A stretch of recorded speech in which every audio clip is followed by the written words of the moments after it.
ஆண்டவர் இயேசுவின் நாமத்தில் உங்களை வாழ்த்துகிறேன். கலாத்தியர் 4 அதிகாரம் 6 மேலும் நீங்கள் புத்திரராயிருக்கிறபடியினால் அப்பா பிதாவே என்று கூப்பிடத்தக்கதாக தேவன் தமது குமாரனுடைய ஆவியை உங்கள் இருதயங்களில் அனுப்பினார். பிள்ளைகள் என்கிற அதிகாரத்தோடு தேவ சமூகத்தில் நெருங்கிச் சேர இந்த வசனம் நம்மை பலப்படுத்துகிறது. ஆம் பிரியமானவர்களே, அவருடைய நாமத்தின் மேல் விசுவாசம் உள்ளவர்களாய் அவரை ஏற்றுக்கொண்டவர்கள் எத்தனை பேரும்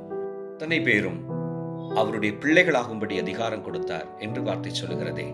வசனத்தின்படியே ஆண்டவர் நமக்கு புத்திரர் என்கிற பிள்ளைகளின் ஸ்லாக்கியத்தை நமக்கு கொடுக்கிறார். உங்களுடைய வாழ்வு ஆண்டவருக்கு முன்பாக பிள்ளைகள் என்கிறதான ஸ்லாக்கியம் பெற்ற வாழ்வு. அவர் நமக்கு செவி கொடுக்கிறார் என்பதே அவரை பற்றி நாம் கொண்டிருக்கிற தைரியம்.